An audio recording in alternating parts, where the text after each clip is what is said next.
Ya Nabi salam alaika, Ya Rasul salam alaika. Bismillahirrahmanirrahim. Assalamualaikum warahmatullahi wabarakatuh. Allahumma sholli wa sallim wa barik ala Sayyidina Muhammad wa ala ali Sayyidina Muhammad. Dulu waktu saya pesantren ada suatu ayat yang diingat-ingat sama beberapa orang, terutama kelompok saya dan juga saya salah satunya. Potongan ayatnya, hatta yaqula rasulu walladzina amanu ma'hu mata nasrullah. Ala inna nasrullahi qarib. Idza jaa nasrullahi wal fath wa ra'aitan nasa yadkhuluna fi dinillahi afwaja. Hatta yaqula rasulu walladzina amanu ma'hu mata nasrullah. Sehingga berkata, saking udah mepetnya, saking udah kesulitannya, kapan itu perang Badar. Perang Badar itu perang yang paling sulit. Perang yang paling pertama kali terbesar dalam Islam. Itu 1.000 orang lawan 313 orang atau 312 orang. Dan orang munafik seperti biasa berbalik arah, menyerang dari belakang. Biasa itu sampai sekarang juga masih ada. Dari zaman Rasulullah itu udah ada, sampai zaman sekarang juga ada. Orang munafik selalu meningkam dari belakang. Nah itu perang Badar itu perang paling besar, paling sulit itu. Waktu itu lagi paceklik. Panen korma udah hampir. Nah, tapi masih paceklik nih. Panen korma udah hampir. Panen udah hampir. Musim kering luar biasa. Bulan puasa. Oh, muslimin suruh berperang. 313 atau 12 melawan 1.000 orang lebih. Bagaimana ceritanya itu? Kalau kita udah kabur dah. Mana bulan puasa lagi. Coba bayangin. Saking kuatnya iman kaum muslimin pada saat itu, sahabat-sahabat Rasulullah, sehingga mereka mau berperang pada waktu itu. Ketika berperang dan pertolongan Allah datang, itu kan kata Abu Sufyan atau siapa ya saya lupa, kelihatannya Abu Sufyan, dia berkata ketika ditanya sama Abu Lahab, bagaimana keponakanku terjadi peristiwa peperangan dari tempat peperangan. Waduh, kata dia, gawat. Apa gawatnya? Gawat bagaimana? Dia bilang, itu turun satu pasukan yang menunggang kuda putih, berpakaian baju putih, bawa pedang, dari langit turun dan mereka menebas pasukan kita. Sehingga belum diapa-apain oleh kaum muslimin, kepala pasukan kita udah pada buntung, udah pada tertebas. Sehingga kita kalah, dibilangnya.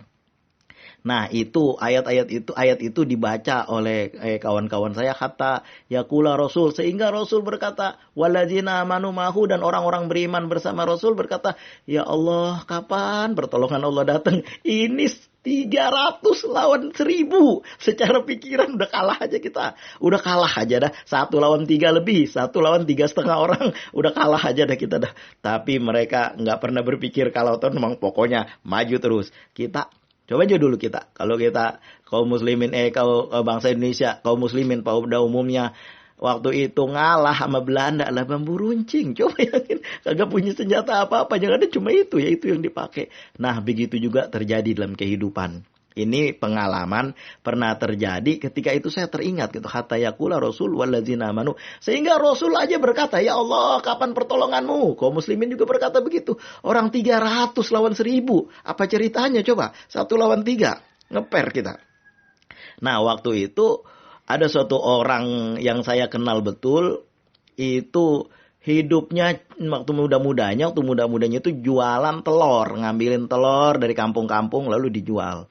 Itu meningkat usahanya, terus meningkat usahanya sampai pergi haji 2 kali, sampai rumah sewanya banyak, sampai toko-tokonya banyak, dan anaknya pada kaya-kaya. Itu apa sebenarnya yang dibuat? Selain dia juga berusaha, dia selalu mengamalkan sholawat yang disebut sholawat munjiat. Ya dibaca 1-2 kali habis sholat maghrib, tapi bacanya udah puluhan tahun. Udah nyangkut di dalam hatinya. Allahumma sholli wa sallim ala sayyidina Muhammadin sholatan tunjina biha min jamil ahwali wal afat wa taqdilana biha jamil hajat wa tutahhiruna biha min jamil syai'at wa tarfauna biha indaka ala darajat wa tubalighuna biha aqsal ghayat min jamil khairati fil hayati wa ba'dal mamat. Nanti suatu saat saya bisa pergi haji. Bayangin pada hari itu, jangankan pergi haji, rumahnya aja, aduh, kalau masih bisa ada rumah juga alhamdulillah. Itu lingkungannya tempat jin buang anak. Orang bilang mah, ya sekarang mau jadi kota besar. Itu 1 bloknya aja ditawar 2 miliar gak dikasih sama dia. Itu 1 bloknya aja tuh. Tawar 2 miliar gak dikasih sama dia. Oh gak bisa, dia bilangnya kan. Gak mau jual. Beli sewa boleh, jual gak mau. Nah, itu dulu waktu itu Di situ tempat tinggalnya tempat jin buang anak. Jadi ada satu rumahnya itu dibikin dari pohon kelapa, lalu atapnya dari ya genteng tanah biasa, sebagian pakai berarak. Lalu kamarnya pakai bilik aja, satu kamar doang, yang lain terbuka. Waktu itu berkata, suatu saat saya akan pergi haji ke Mekah. Masya Allah. Ya saya teringat Rasulullah waktu itu dalam keadaan perut lapar sama sahabat, menangkal serangan musuh digali parit. Itu Rasulullah berkata, suatu saat, Aukama qala Rasul, Kisra akan dikalahkan. Coba pikir, kita aja lapar waktu itu. Kita aja kesusahan. Makanan aja nggak ada. Bagaimana mau ngalahin Kisra? Coba. Tapi tidak ada suatu nubuat yang salah. Allahumma sholli wa sallim ala sayyidina Muhammad wa ala ali sayyidina Muhammad. Rasulullah menubuatkan suatu saat nanti Islam akan menguasai jazirah Arab. Dan benar terjadi. Nah begitu juga mungkin dia Pak Haji ini berkeyakinan suatu saat nanti saya pergi ke Mekah. Alhamdulillah dari jualan sedikit-sedikit bisa beli mesin, jualan sedikit-sedikit bisa beli mesin beras, terus dikumpulin dengan rajin membaca salawat munjiat tiap maghrib sampai isya kagak pulang selama lebih dari 40 tahun. Coba aja bayangin, lah kita baru baca seminggu udah protes. 40 tahun lebih itu kalau nggak belanja ke pasar induk Kramat Jati, tetap di masjid. Bulan puasa kayak begitu. Itu selama 40 tahun lebih. Selalu membaca salawat pujian. Walaupun dibaca cuma dikit. Ya udah nyangkut. Alhamdulillah semua urusan Allah mudahkan. Dari itu cabai yang harganya pada tahun itu ya, tahun 1980 masih murah. Waktu murah cabai itu digiling. Dulu kan belum ada teknologi cabai kering. Kalau sekarang kan udah ada. Orang udah pinter semua. Dulu belum ada, belum tahu. Jadi cabai itu digiling, ditaruhin MCM, dipak. Begitu harganya mahal, meningkat, dijual. Nah, itu dari situ dapat keuntungan juga. Itu udah bebulan tuh. Cabai itu bebulan baru dijual. Dan masih bagus. Dan yang beli biasanya restoran-restoran dan warteg-warteg. Alhamdulillah dari situ bisa kebeli tanah. Sedikit-sedikit jualan minyak kelapa. Jualan kue timus. Kalau dulu kan ada tuh kue. Orang Betawi mesti tahu tuh kue timus.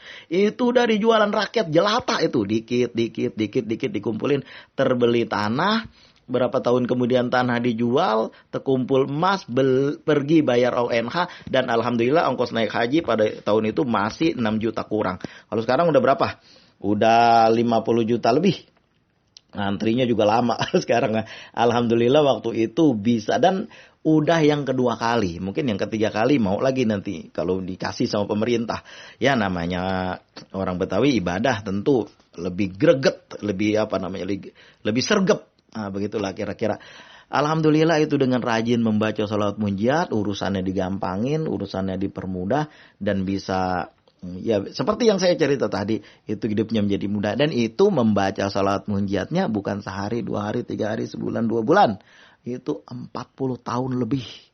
Dari habis maghrib, itu sampai tiduran itu saya tengok. Tiduran habis isya, habis maghrib itu sampai isya nungguin maghrib itu. Kadang-kadang kalau lagi misalnya besok mau beli mesin penggilingan beras, itu duduk aja dari habis isya baca sholawat, baca zikir itu kagak berhenti, tahu-tahu udah isya.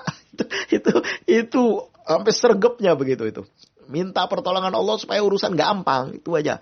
Alhamdulillah itu setiap pagi jualan ada. Itu pagi-pagi jam 5 udah datang dah. Restoran-restoran Padang. Apa itu namanya? Si mamang-mamang tukang es. Siang sedikit, jam 6 udah datang itu warteg-warteg.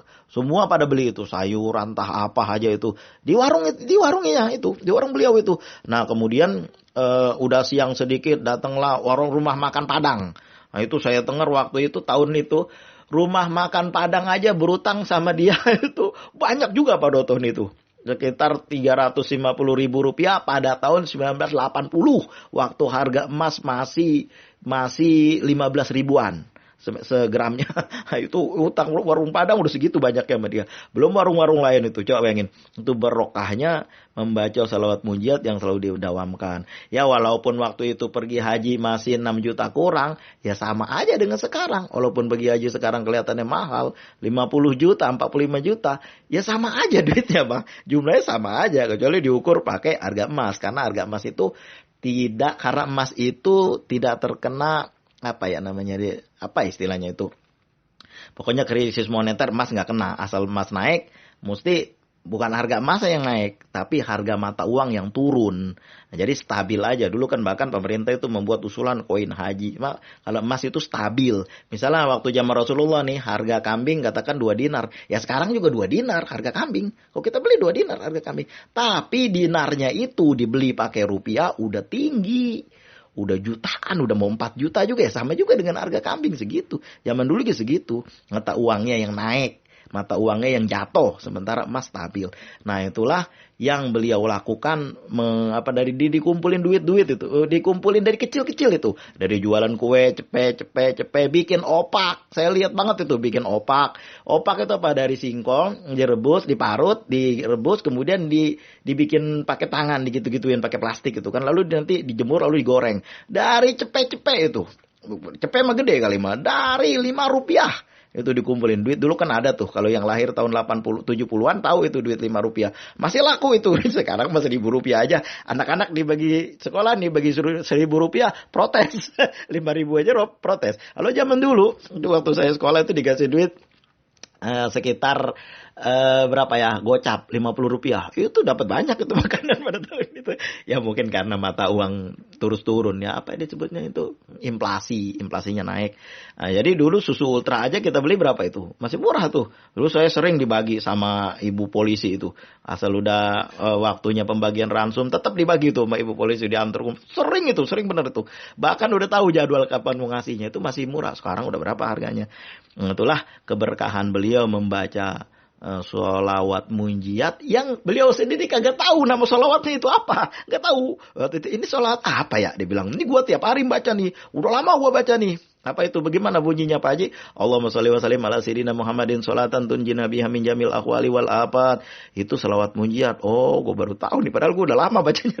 Udah dari dulu gua baca nih. Ya memang saya lihat, sambil tiduran itu, sambil nunggu isya di musola itu dilanggar. Itu alhamdulillah berkahnya ada. Nah, kalau kita mah sekarang udah kagak mau, udah mau gampang aja udah. Akibatnya kita malah terperosok. Allahumma sholli wa sallim wa barik ala sayyidina Muhammad wa ala ali sayyidina Muhammad. Terima kasih atas segala perhatian. Mudah-mudahan kita ini bisa mengambil berkah dari membaca sholawat munjiat. Terima kasih atas segala perhatian. Allahumma sholli wa sallim ala sayyidina Muhammad. Allahumma sholli wa sallim ala sayyidina Muhammad. Allahumma sholli wa sallim ala sayyidina Muhammad. Assalamualaikum warahmatullahi wabarakatuh.